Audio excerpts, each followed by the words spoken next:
हमारी और आपकी ज़िंदगी में इन दिनों बहुत सारे काम, इनफैक्ट मैं कहूँगी 90% काम ऑनलाइन ही पूरे हो जा रहे हैं। हम ऑनलाइन पेमेंट कर रहे हैं, हम अपने आप को एंटरटेन कर रहे हैं, हम अपने फ़ोन या लैपटॉप में कई ऐप्स डाउनलोड कर रहे हैं जो हमें कोई सर्विस दे रहा है या फिर हमारे फाइल्स को सॉर्ट आउट कर रहा है, क्लीन कर रहा है, जंक हटा रहा है। हर कदम पर कई सारी चीज़ें हैं जो हमारी मदद कर रही हैं और इसीलिए हर कदम पर खतरे भी कई हैं। इन खतरों को समझिए और इनसे बचने का तरीका भी जानिए आज मेरे एक्सपर्ट के साथ। और मेरे साथ जुड़े हैं cyber crime investigator Amit Dubey ji. Thank you so much Amit, आज आपने वक्त निकाला मनी9 के लिए। सबसे पहले तो एक चौंकाने वाला आंकड़ा जो not VPN, I am sure आपने भी पढ़ा होगा, उन्होंने बताया कि 6 लाख भारतीयों का डेटा महज 490 रुपए में डार्क वेब के बॉट मार्केट्स में बिक रहा है। इस तरह से कैसे डेटा पहुंच जाता है? इसमें कुछ वीआईपीज के नाम भी अब मैं देख रही हूँ सामने आ रहे हैं, खुलासा हो रहा है। ये हमारे सिस्टम कमजोर हैं या हम जो इस टेक्नोलॉजी को यूज कर रहे हैं हम वीक पड़ रहे हैं? गलती या फिर हम कहें वीक लिंक क्या है और कैसे पहुंचता है? देखिए प्रियंका जी, ये data time to time hack होता रहता है क्योंकि cyber security is a continuous process, तो हैक्स भी कंटिन्यूअस होते हैं। ये हमारी गलती से की बात नहीं जाता, ये जो सर्वर उसको मैनेज कर रहा है वहां से भी लीक होता है। तो यदि आप देखेंगे, एक वेबसाइट है haveibeenfound.com, पाउंड में PWNED की स्पेलिंग है haveibeenfound.com। इस पर आप अपना ईमेल आईडी डालें तो बता देगा कि आपका डेटा कहाँ कहाँ पड़ा हुआ है। ऑन एन एवरेज किसी भी ईमेल आईडी पर वो 10 से 12 जगह पर वो डेटा मिलता है, जिसमें उसका पासवर्ड, उसका मोबाइल नंबर, उसका बैंक अकाउंट डिटेल, उसके कई सारे ऐसे पर्सनल डिटेल्स होते हैं और ये कोई भी चेक कर सकता है ओपन। तो ये डेटा उसकी गलती से नहीं गया, ये वहां बताया जाता है कि जब जोमेटो हैक हुआ तो वहां से गया उसका डेटा, जब डोमिनोज हैक हुआ तब गया, हल्दीराम हैक हुआ तब गया, जीमेल हैक होता रहता है। इसके अलावा लिंक्डइन 2-4 बार हैक हुआ पिछले 3 साल में। तो ये डेटा वहां से जो लीक हुआ वो इवेंचुअली डार्क वेब पर दिखने लगता है और फिर फ्री भी अवेलेबल होता है। तो ये खतरा बना रहता है, इसलिए जो ये बार बार कहा जाता है कि अपने पासवर्ड बदलते रहिए, 2 फैक्टर ऑथेंटिकेशन इस्तेमाल कीजिए। क्योंकि एक चीज और आपने नोटिस की होगी कि जितने भी फाइनेंशियल फ्रॉड होते हैं इंडिया में, कभी भी आपसे पासवर्ड नहीं मांगा जाता, सिर्फ ओटीपी मांगा जाता है। इसका मतलब कि उनके पास पासवर्ड ऑलरेडी होता है। कोई भी रैंडमली किसी को भी वो टारगेट करते हैं और उसका पासवर्ड उनके पास है, वो आपसे पासवर्ड नहीं मांगते, वो आपसे सिर्फ ओटीपी जानना चाहते हैं। जबकि हमें पता है कि जब तक पासवर्ड और ओटीपी दोनों चीजें नहीं होगी कोई भी ट्रांजेक्शन नहीं हो सकता। तो फिर ये पासवर्ड जाता कैसे? क्योंकि पासवर्ड तो बैंक के पास है। ये पासवर्ड, हमारा बैंक का पासवर्ड भी बड़ा स्पेसिफिक होता है, बाकी सारे पासवर्ड अलग होते हैं नॉर्मली, लेकिन उनके पास ये पहुंचा कैसे? तो ये सर्वर से लीक्स होते हैं, कई बार पब्लिक में आ जाते हैं, कई बार नहीं आते हैं, कई बार बैकडोर पड़ा रहता है। तो ये खतरे हमेशा बने रहते हैं और अब एज एन यूजर हमें ये जानकर अपने आप को सिक्योर करना है कि हमारा पासवर्ड किसी के पास है। तो अब सिक्योर होने के लिए हमें एक फैक्टर और रखना पड़ेगा, जो मल्टी फैक्टर ऑथेंटिकेशन होता है, कि हम एक और पिन ना डालें जब तक, तब तक वो लॉग इन ना करे, चाहे वो कोई सोशल मीडिया साइट हो, ईमेल हो या बैंकिंग सिस्टम। आपने कहा कि एक और सुरक्षा का लेयर रखना होगा। मैं यही समझना चाहती हूँ कि कैसे सुरक्षित रखें हम अपने आप को। क्या फ़ोन की सेटिंग में जाकर मुझे कुछ ऐसे परमिशंस मैंने दी हुई हैं, क्या उन्हें चेक करना चाहिए, उन्हें मुझे नो करना चाहिए, मुझे क्या करना चाहिए अपने आप को ज़्यादा सेफ रखने के लिए? देखिए, हर एक एप्लीकेशन के अंदर ये प्रोविजंस होते हैं सिक्योरिटी के, हम उनको यूज नहीं करते, उनके बारे में जानते नहीं है। जैसे कि व्हाट्सएप हैक होता है, भी लगातार व्हाट्सएप हैक हुआ। अब हम ये मानते हैं कि व्हाट्सएप चूंकि ओटीपी के बिना कॉन्फ़िगर होता नहीं है तो कैसे हैक हो, पर ओटीपी बड़े आसानी से चुराया जा सकता है। There are 2-3 techniques, call merging techniques है, कॉल फॉरवर्डिंग टेक्निक्स है, जिससे कि आपका ओटीपी कोई पढ़ सकता है बड़े आराम से। अब जैसे ही ओटीपी उसके पास गया वो आपके व्हाट्सएप पे लॉग इन कर सकता है। तो इसके लिए आप क्या करें कि व्हाट्सएप की सेटिंग्स में जाएं, वहां पर प्राइवेसी के अंदर एक ऑप्शन होगा 2 फैक्टर ऑथेंटिकेशन। वहां पर आप एक पिन सेट कर सकते हैं और वो पिन सिर्फ आपको पता होगा, 6 करेक्ट डिजिट का पिन होगा। जब यदि किसी को आपका ओटीपी मिल भी गया और जब तक उसको वो पिन नहीं पता है वो आपके व्हाट्सएप पे लॉगिन नहीं कर पाता। तो ये एक छोटी सी चीज है, पर हमें कर लेंगे तो हमारा व्हाट्सएप कभी हैक नहीं होगा, भले ही हमारा ओटीपी भी चला जाए तब भी नहीं होगा। तो अमित जी, आपने ये व्हाट्सएप का, हाँ एग्जैक्टली मैं वही कहना चाहती हूँ, व्हाट्सएप के अलावा भी बताइए, और बहुत सारे ऐप्स हमारे फोन पर हैं। तो हर एक की सिक्योरिटी में जाएं, प्राइवेसी में जाएं और वहां पर 2 फैक्टर ऑथेंटिकेशन इनेबल करें। अब फेसबुक के साथ दूसरी प्रॉब्लम आती है कि क्लोन हो जाता है, कि लोग आपके प्रोफाइल पिक्चर को यूज करके नया फेसबुक प्रोफाइल बना लेते हैं और आपके दोस्तों को रिक्वेस्ट भेजते हैं, उनसे पैसे मांगते हैं या आपके बारे में गलत सलत चीजें लिखते हैं और आपको डिफेम करने की कोशिश करते हैं। अब इससे बचने लोग क्या करते हैं, फेसबुक ब्लॉक कर देते हैं, डिलीट कर देते हैं, भाग जाते हैं। सिर्फ 2 सेटिंग्स करनी है और आपका फेसबुक कभी क्लोन नहीं होगा, करेगा ही नहीं। क्या करना है, नंबर वन कि आप अपनी फ्रेंड लिस्ट को प्राइवेट करना है। नॉर्मली हम अपनी फ्रेंड लिस्ट पब्लिक रखते हैं जिससे पूरी दुनिया देख सकती है कि हमारे कौन कौन से दोस्त हैं। ये पूरी दुनिया को दिखाने की जरूरत नहीं है, क्योंकि यही एक मोटिवेशन है जो क्रिमिनल को ल्योर करता है कि वो आपका फेसबुक क्लोन कर ले। क्योंकि जब तक उसको आपके दोस्त दिख रहे हैं वो उनको फ्रेंड रिक्वेस्ट भेजकर दोस्त बनाने के चांस लेता रहेगा। यदि उसको दोस्त दिखना ही बंद हो जाए तो वो क्लोन कर भी लेगा तो भी कुछ नहीं कर पाएगा। तो आपने फ्रेंड लिस्ट की विजिबिलिटी सिर्फ अपने आप तक रखनी है, इससे मुझे दिखाई दे, पूरी दुनिया को ना दिखाई दे। और दूसरा, जो मेरी पोस्ट है वो भी पब्लिक ना रखें, सिर्फ अपने दोस्तों तक उसकी विजिबिलिटी रखें। ये दोनों ऑप्शन सेटिंग्स में मिल जाएंगे आपको। फेसबुक की सेटिंग्स में जाए, प्राइवेसी में जाए, वहां पर दोनों ऑप्शन दिखते हैं। ये दोनों इनेबल कर लें, फ्रेंड लिस्ट प्राइवेट कर लें, सिर्फ मुझे दिखाई दे, पूरी दुनिया को। और पोस्ट की विजिबिलिटी सिर्फ दोस्तों को हो, पूरी दुनिया में। आपका फेसबुक कभी क्लोन नहीं होगा, कोई हैक करने की भी कोशिश नहीं करता। राइट, अब बात आती है, हाँ प्लीज ऐड कीजिए। इंस्टाग्राम पर जाएं, इंस्टाग्राम में जैसे कई सारे फिल्टर्स भी होते हैं, तो टू फैक्टर तो आपको हर जगह कर लेना, चाहे वो इंस्टाग्राम हो। यदि आप टू फैक्टर ऑथेंटिकेशन किसी भी जगह यूज नहीं कर रहे हैं तो आप ये मान के चलिए कि आपका वो प्रोफाइल हैक हो गया है या हो जाएगा। क्योंकि पासवर्ड तो सबको पता पड़ने ही, जो मैंने आपसे कहा कि आप website have I been found पे जाके देख लेंगे तो पता पड़ जाएगा कि आपके पासवर्ड वहां पड़े हुए। तो फिर आपको बचने के लिए टू फैक्टर ही एक रास्ता बचता है, इसलिए हर जगह करना। अब आप इंस्टाग्राम पे या ट्विटर पर कुछ और भी फीचर्स होते हैं, क्योंकि लोगों को परेशानी होती है, खासतौर से टीनेजर्स को, कि लोग क्योंकि उसमें चैट फैसिलिटीज भी हैं, उसमें ऑब्सीन लैंग्वेज यूज करने लगते हैं, पोस्ट करने लगते हैं, कमेंट करने लगते हैं आपकी पिक्चर्स के ऊपर। तो उसमें फिल्टर का एक ऑप्शन है, आप कीवर्ड सेलेक्ट कर सकते हैं कि ऐसे कीवर्ड्स कोई मेरे वॉल पर या मेरे प्रोफाइल पर पोस्ट नहीं कर पाएगा, तो वो कभी नहीं कर पाएगा। ये इंस्टा में हम कर सकते हैं, ये फिल्टर डाल सकते हैं।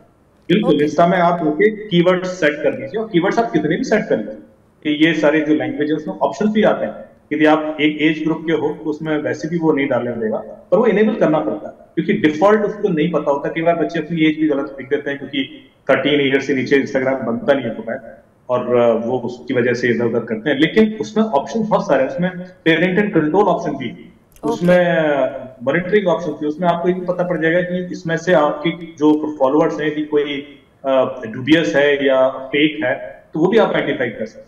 तो हम जब तक उन फीचर्स को यूज नहीं करेंगे तब तक हम इस तरह के ट्रैप में फंसते रहेंगे। राइट, मतलब आप कह रहे हैं ये हमारे पास फीचर्स हैं और हम शायद इसे यूज नहीं कर रहे हैं। बिल्कुल।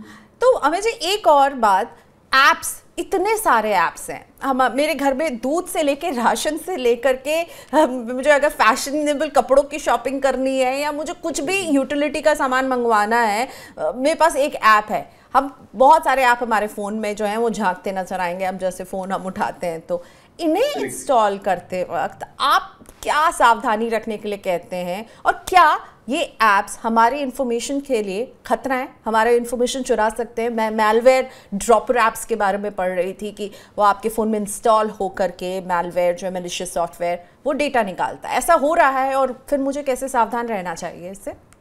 देखिए, ये ऑलरेडी आपका डेटा चुरा रहा है, इसमें ये कोई दो राय नहीं है, कोई चीज की बात नहीं है। जितने भी एप्लीकेशन ऑन एन एवरेज 60 से 70 एप्लीकेशन किसी के फोन में होते हैं, वो हर एक एप्लीकेशन यदि फ्री है तो ऑफ कोर्स वो आपका डेटा से ही सर्वाइव कर रहा है, आपका डेटा चुरा रहा है। आप बहुत स्पेसिफिक, यदि मैं आपको बताऊंगा, फेसबुक की बात करता हूँ, आप फेसबुक को प्ले स्टोर पर खोलना, वहां पर जो वो डेटा पिक करता है उसकी लिस्ट आती है कि क्या क्या डेटा वो आपके फोन से लेता है।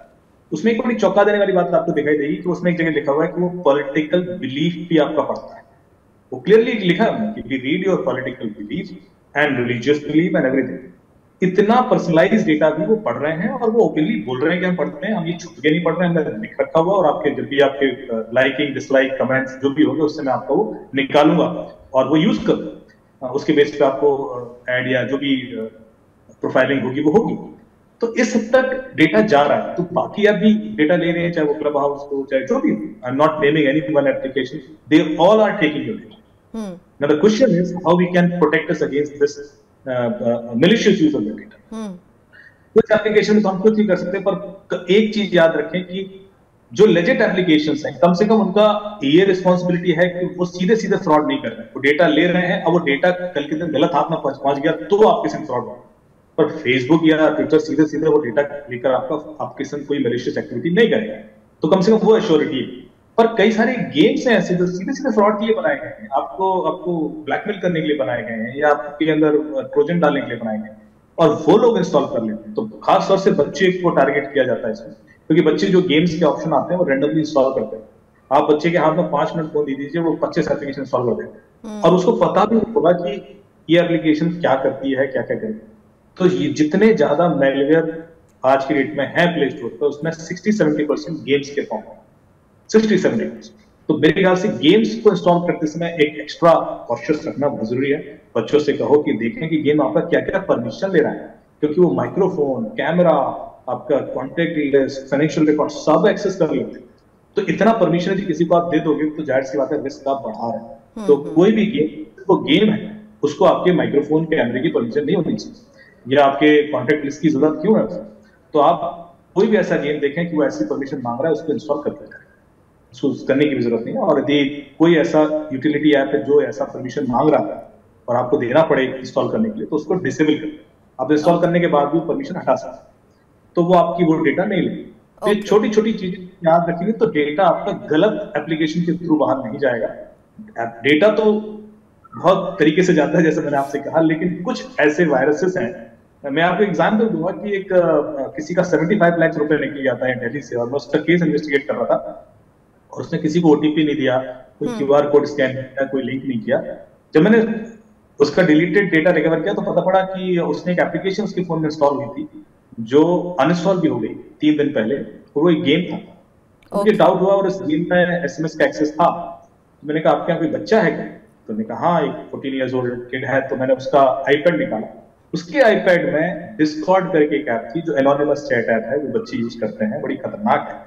उसके अंदर वो किसी लड़की से चैट कर रहा था, वो लड़की थी या जनरल था तो, क्योंकि उसमें एनोनिमस होता है वो। उसने इसको बोला कि मैं आपको रोबक्स पॉइंट दूंगी, तुम ये एप्लीकेशन अपने फादर के फोन में इंस्टॉल करो। तो इस हद तक भी लोग जाते हैं, क्रिमिनल जाएंगे और आपके आजकल हर बच्चा जो है वो डिस्कॉर्ड यूज कर रहा है। आजकल बच्चे व्हाट्सएप पे नहीं बात करते, इंस्टा और डिस्कॉर्ड जैसे चैट कर रहे हैं। एंड आपने काफी मुझे डरा दिया है। लेकिन अब मैं ये पूछना चाहूंगी, आप इन्वेस्टिगेट करते हैं, एक मामला सामने आया जिसमें मिस्ड कॉल दिया गया, जिसमें ना ओटीपी शेयर किया गया, लेकिन उनके अकाउंट से 50 लाख रुपए निकल गए। ऐसा भी हो सकता है कि मैं कुछ शेयर नहीं भी कर रही हूँ, मिस्ड कॉल के जरिए भी मेरे बैंक अकाउंट को खाली किया जा सकता है। देखिए, तरीके होते हैं। अभी ये जो पर्टिकुलर केस है इसको तो इन्वेस्टिगेट करके पता पड़ेगा कि क्या एग्जैक्टली हुआ था, क्योंकि होता क्या है कि हमारे साथ पूरे दिन भर में 3-4 चीजें हो रही होती हैं, और उसमें से कोई एक चीज हमारे दिमाग में रह जाती है कि यार ये कॉल आ रहा था, शायद यही कारण होगा। और हो सकता है उसके पहले कोई एप्लीकेशन किसी, क्योंकि होता क्या, कॉल भी इसलिए किया जाता है कि आप इतना ज्यादा परेशान हो जाएं कि आप गलती से कोई ओके कर दें या फिर पॉपअप क्लिक कर दें, या किसी एसएमएस पे कोई लिंक आया उस पर क्लिक कर दें, सो दैट वो गलती आपसे करा लीजिए। आप ये संग एग्जैक्टली क्या हुआ था, क्योंकि कुछ ना कुछ मेलवेयर आपके फोन में जरूर होना चाहिए, तभी वो ओटीपी बाहर जाएगा। वो फोन को जब फोरेंसिक एनालिसिस के लिए दिया जाएगा तो पता पड़ जाता है आसानी से कि किस तरह से एसएमएस बाहर गया। लेकिन एक एसएमएस भेजकर भी क्या तरीके हैं, जो प्रोटोकॉल होते हैं, जो भी मेरे ख्याल से मिसयूज होगा, इसलिए वार्निंग मैं दे दूं, क्योंकि हम 5G की ओर जा रहे हैं। तो अक्सर आपको कॉल आएंगे कि आपका 5G सिम कार्ड एनेबल करना है, और आप एक काम कीजिए, आपको एक एसएमएस आएगा, उसको 1 लिख के भेज दीजिए तो आपका 5G एनेबल हो जाएगा। आप ऐसे किसी के भी कहने पर किसी भी एसएमएस पर 1 भी लिख के मत भेजें, वरना आपका सिम ही किसी और के पास चल जाए। ये सिम हाईजैकिंग होती है। क्योंकि वो जो प्रोटोकॉल है वो ये कहता है कि आप अपना सिम बदलना चाहें तो आपको एक एयरटेल से या ऑपरेटर से रिक्वेस्ट आती है, उस पर आप 1 लिखकर रिस्पॉन्ड करें तो वो एक क्यूआर कोड बन जाता है आपके सिम का, एंड वो क्यूआर कोड क्रिमिनल के पास चला जाता है, और उसके बाद वो क्यूआर कोड स्कैन करके आपके सिम का कंट्रोल ले सकता है। तो ये कुछ तरीके हैं जो लोगों को नहीं पता है, और वो बातचीत में आकर वैसी गलती कर देते हैं। अमित जी, अभी हमने सबसे बड़ा एक हैकाथॉन मैं कहूँगी देखा, जिसमें एम्स, हमारे देश के सबसे टॉप मेडिकल फैसिलिटी के सर्वर को हैक कर लिया गया। 3 से 4 करोड़ लोगों का डेटा, बहुत सारे VIPs का डेटा जो है वो हैक कर लिया गया है। आप शुरुआत में बता रहे थे कि सिस्टम्स जो है वो हैक होते हैं, और इस तरह से कहीं ना कहीं यहाँ पर एम्स जैसे संस्थान का अगर सिस्टम हैक हो रहा है तो शायद मैं किस खेत की मूली हूँ, और जो लोग इस बातचीत सुन रहे होंगे, ये हमारे सिस्टम के बहुत सारे जो कमजोरियां उसको उधेड़ रहा है। प्रियंका जी, मैं एक स्टेप और आगे जाऊंगा कि एम्स हैक हो गया, मैं इतना सरप्राइज नहीं, क्योंकि ट्विटर भी हैक हुआ था। आपका सॉफ्ट बैंक भी है, कॉग्निजेंट है, ये वो लोग हैं जिनके security budgets multi billion dollars होते हैं और इनका एक ही काम होता है कि अपना डेटा सिक्योर करें, जैसा उनका कोई और बिजनेस है ही नहीं।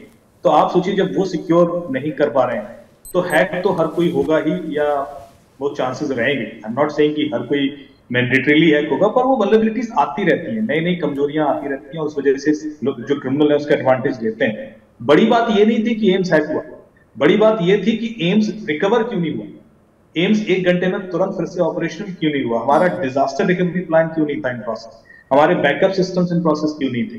क्योंकि अटैक तो होंगे, अटैक कोई भी सिक्योरिटी सिस्टम या कोई भी कंपनी गारंटी नहीं दे सकती कि आपके अब आप 100% सिक्योर हैं, क्योंकि ये तो मिथ है।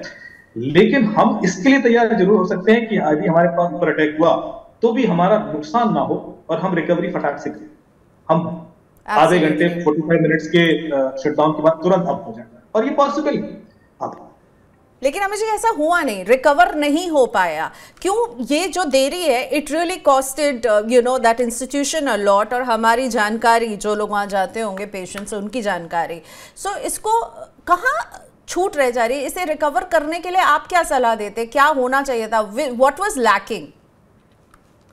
देखिए, सबसे पहले तो जो हेल्थ केयर सिस्टम से हमारे, उन लोगों को लगता है कि वो कभी अटैक होगा नहीं उनके ऊपर, जबकि सच्चाई ये है कि पिछले 6 महीने में करीब 15-20 हॉस्पिटल्स हैक हुए हैं।